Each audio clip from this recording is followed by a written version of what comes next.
Welcome to the speed test comparison between the new Samsung Galaxy S23 Ultra versus the iPhone 14 Pro Max. Finally, no Exynos BS, Samsung is bringing its absolute best against the very best of Apple. Snapdragon 8 Gen 2 takes on the Apple A16 chip. We'll be doing everything from gaming, browsing, multitasking, video rendering, and most importantly, the animation test. Before we begin, guys, do me a favor, get yourself the absolute best protection for your Galaxy S23 Ultra in unique style. Yes, Casetify, which is the world's most popular tech accessory brand, is back to bring you the Ultra protection for your flagship phone. Thanks to the EcoShock Impact Absorption technology, which promises 8.2 feet drop test protection and up to 4 times military standard. As usual, I did the head height drop test to test out their claims and the phone was perfectly fine. Casetify cases have raised bezels to prevent cracks and scratches. These cases are made from 65% recycled and plant-based materials. In addition to cases, they offer screen protectors as well as cool accessories like high-quality phone strap. Casetify offers insane customization with endless choices, so head over to casetify.com/XEETECHCARE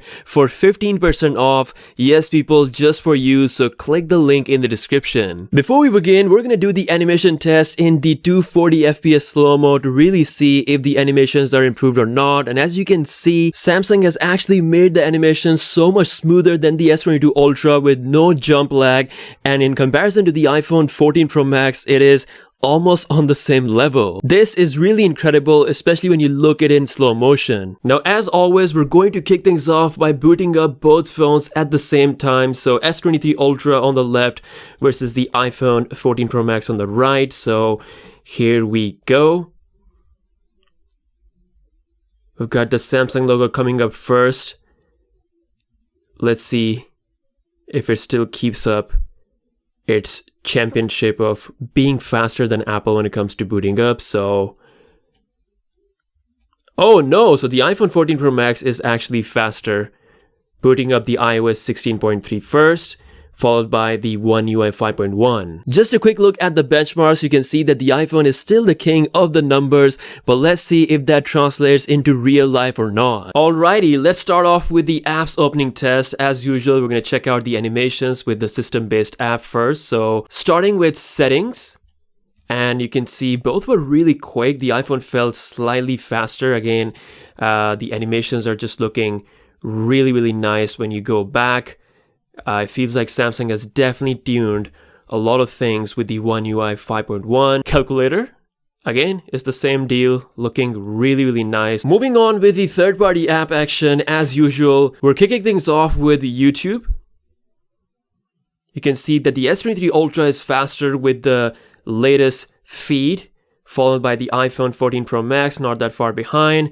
If we scroll around, you can see, oh, so there was a bit of a hiccup on the iPhone in the beginning, while the S23 Ultra kept it very smooth.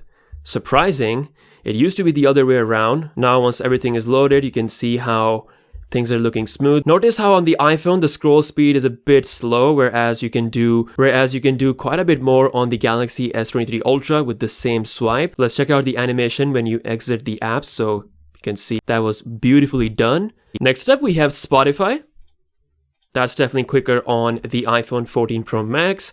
For some reason, Spotify always loads up quicker on the iPhone. Next, we got Instagram. And that was really quick on both devices, but felt slightly faster on the Galaxy S23 Ultra, especially with loading the feed and then refreshing it a bit quicker than the iPhone. Once again, if we quickly check out the scrolling speed, you can see that was really smooth on both phones. Finally, seems like Samsung has catched up to the smoothness of the iPhone, or in some cases even better than iPhone, as we saw with the YouTube app. But Instagram is looking really good on both devices. Once again, you can scroll quite a bit more on the S23 Ultra versus the iPhone. But yeah, in real life, you're going to be scrolling slowly, so I don't think that matters that much. Let's check out my profile. That is done beautifully on both phones. Tapping on the photo. Okay, the iPhone was quicker there. Let's go back. Both phones have that back button, but you can see the animation difference there. Still pretty smooth on both devices. Let's check out the Insta camera speed. So I'm going to swipe at the same time on both phones. Here we go. Let's try that one more time. Once again, same result. And one more time. Yeah, seems like the S23 Ultra is just a tiny bit quicker loading up the Insta camera. See the camera switch speed. That also felt slightly quicker on the S23 Ultra. Going back. That was about the same on both phones. Time to exit the application, and even with all the apps open, you can see the S23 Ultra was able to match the smoothness of the iPhone 14 Pro Max. Next we have TikTok. And it felt like the S23 Ultra was faster with the latest feed. Of course, bit of a different feed there, but the S23 Ultra was definitely quicker in loading that up. Let's quickly check out the scroll speed, and you can see it's looking very, very smooth on both phones. No difference whatsoever. Let's get to the exciting part where we launch different games on the phone. So starting with Subway Surfers, and you can see the iPhone is slightly faster, but really, really quick loading on both phones. Incredible performance. Asphalt 9. Let's see which one loads up. One of my favorite, if not the favorite game on mobile phones. You can see the iPhone 14 Pro Max is done. Now time to take a look at the in-game loading time speed. So here we go in 3, 2, 1. And let's see if the Agent 2 GPU kicks in or not. That was really, really quick on the iPhone, but the S23 Ultra is right behind. Obviously, aesthetically, if you look at both phones, I definitely kind of like the Galaxy S23 Ultra because of the single punch hole compared to the dynamic island notch we have. So you definitely get more of a full screen experience on the Galaxy S23 Ultra compared to the iPhone 14 Pro Max. Again, some people are fine with the dynamic notch, but you can clearly see this is a lot cleaner design. As far as the performance goes, both phones are running it on 60 frames per second. Next, we got PUBG Mobile. And this is again one of the most famous games on smartphone, of course.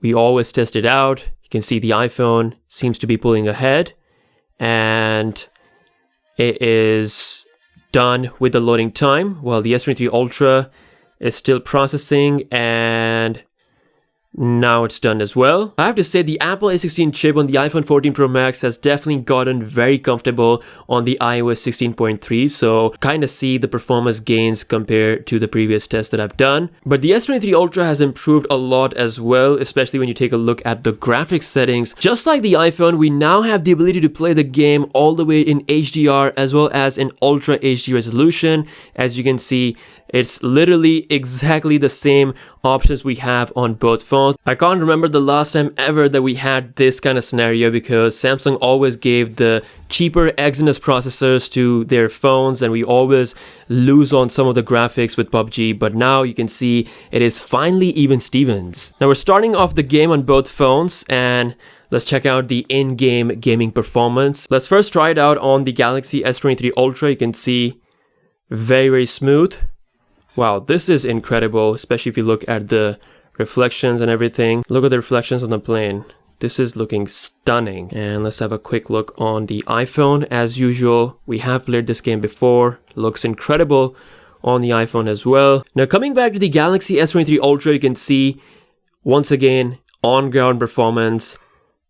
It's looking stunning. If you have been a Samsung fan and you wanted to game like a pro, finally this has taken its time, but it's finally here. Now let's have a quick look at the iPhone as well.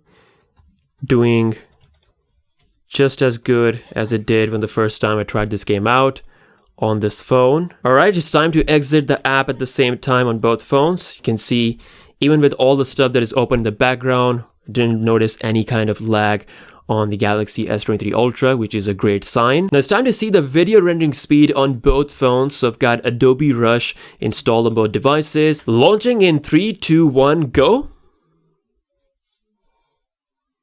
The iPhone was just a tiny bit quicker there. Time to load up the same 4K 60fps clip from Sony a7S III. Creating the same timeline. You can see the S23 Ultra is slightly faster there. Both phones are able to play back this video without dropping any major frames, so you can see it's looking pretty good. Time to add same effect on both videos. And let's go ahead and render at the same time. Here we go.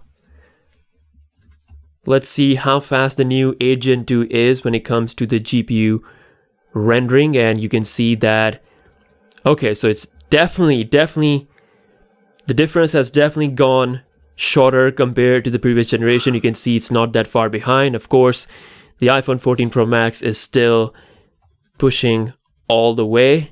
And I think it definitely does require a lot of CPU as well. So it's not just entirely dependent on the GPU. The iPhone is almost done. And yeah, it is finished before. And the S23 Ultra is taking its time, but it's not that far behind. I can definitely see the improvement. It is just a few seconds away from the iPhone, and now it's done as well. So good improvement from the Agent 2. Now time for a quick browsing test. So we've got Safari versus Samsung Internet Browser. Both are the default browsers from both companies. Going in 3, 2, 1, boom.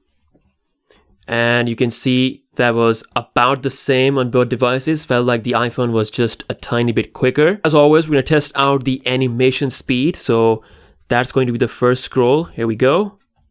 And no lag whatsoever. Samsung has this like pop-up thingy, so we're going to try this again. Look at that. Smooth. No difference there whatsoever. Moving on to Amazon.com. And once again, seems like the iPhone was just a tiny bit ahead, but they were so close and really quick. With all the apps that are open in the background, as you can see, we're just going to check out the animation speed here, if there's still any kind of lag or not. Let's do it in 3, 2, 1. That actually looked really smooth on both devices. And especially when I compared this to the S22 Ultra, you're going to see the major difference and the improvements that we have with the One UI 5.1. Lastly, let's jump into the RAM management. Again, we've got 12 gigs of RAM on the Galaxy S23 Ultra versus 6 on the iPhone 14 Pro Max. First up, we have settings. That is still there on both phones. Moving on to calculator, still there. YouTube, no refresh whatsoever. Both have kept it where they left. So far, both are going neck and neck. Coming back to Spotify, still there. Instagram, wow, this is going neck and neck. Considering the amount of RAM we have on the S23 Ultra, the iPhone is doing pretty good by keeping up. So TikTok, that's still there. And it's still there on the S23 Ultra as well, so no refresh. We're back to Subway Surfers, that's still there. And it's also still there on the iPhone. Back to Asphalt 9, and that got completely refreshed on the S23 Ultra.